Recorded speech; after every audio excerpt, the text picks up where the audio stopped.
আসসালামু আলাইকুম ভিউয়ার্স, আজকে আপনাদের এই সুন্দর কুশন কভারটি বা মশারি কভারটি তৈরি করে দেখাবো। তো আমি একটা টুকরো কাপড় নিয়েছি যেটার লম্বায় 16 ইঞ্চি এবং পাশেও 16 ইঞ্চি।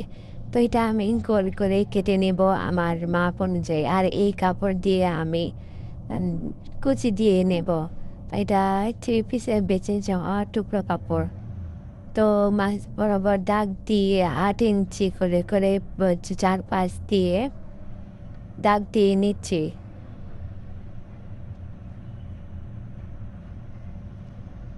তো এইভাবে দাগ দিয়ে নিয়ে গোল করে 2 পাটে কাপড় এটা কেটে নিব।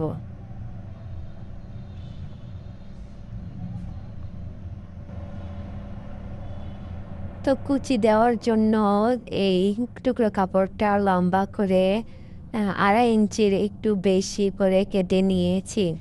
এটা এখন জয়েন দিয়ে এক পাশে মুড়িয়ে সেলাই করে নেব, যেন কুচি দিয়ে লাগাতে অনেক সুবিধা হয়।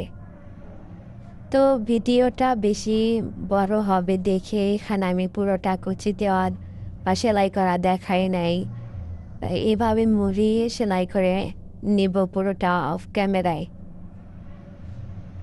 তার সুন্দর সুন্দর ভিডিও পেতে বা সুন্দর সুন্দর কাজ পেতে আমার চ্যানেলটি সাবস্ক্রাইব করে আমার পাশে থেকো।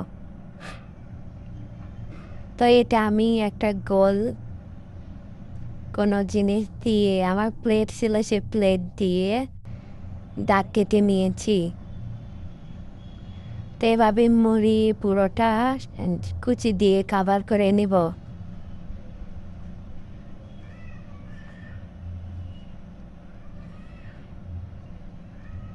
তো সম্পূর্ণ ভিডিওটা দেখলে আশা করি বুঝতে পারবে বিষয়টা। তো অনেক সহজ এটা বানানো। তো আরেকটা পাটে আমি চেন দিয়ে নেব। তো চেনটা যে যেভাবে পারে সেভাবে লাগিয়ে নিতে পারো। তো আমি যেভাবে আমার সুবিধা হয় আমি সেভাবে লাগিয়ে নিচ্ছি। মাঝ বরাবর কেটে নিয়ে একটু মুড়িয়ে 2 পাশ দিয়ে সেলাই করে জয়েন করে নেব।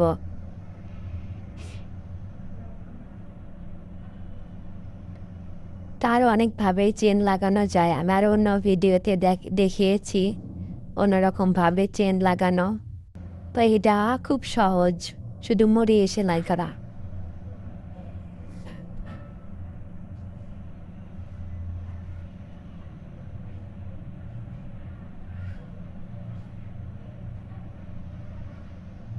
তো বন্ধুরা দেখতেই থাকো, তাহলে সম্পূর্ণ ভিডিওটা দেখলে সম্পূর্ণটা বুঝতে পারবে।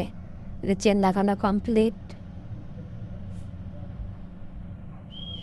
এখন আরেকটা পাটের সাথে আরেকটা পাট জয়েন দিয়ে নেব। তো চেন লাগানোটা অনেক সুন্দর হয়েছে। এই পাশ থেকে একটু করে কাপড় দেখা যাচ্ছে।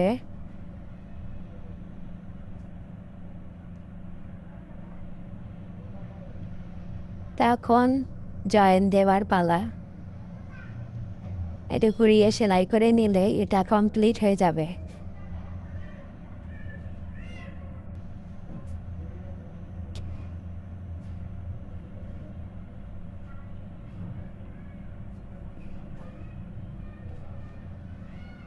আমার চ্যানেলে অনেক সুন্দর সুন্দর ভিডিও দেওয়া আছে, চাইলে সেগুলো দেখতে পারো।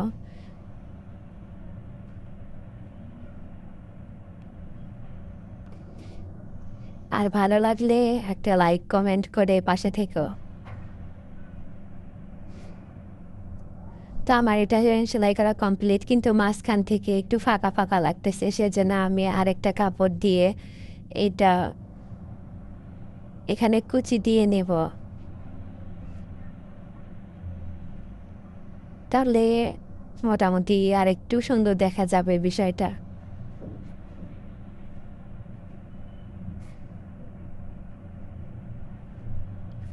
তো আমার কুচি আগেই কুচি দিয়ে নিলাম। তো এটা বেশি ছোট হয়ে গেছিল, সেজন্য আমি পাশ দিয়ে আরেকটা দাঁত কেটে নিয়েছি, সেটার ওপর দিয়ে বসিয়ে নিচ্ছি। তো এটা বসিয়ে নিলেই আমার কাজ কমপ্লিট। ভিডিওতে সুন্দরভাবে দেখানো হয়েছে। সম্পূর্ণ ভিডিওটি দেখার জন্য ধন্যবাদ সবাইকে। তো কেমন হয়েছে কমেন্টে বলে যেও।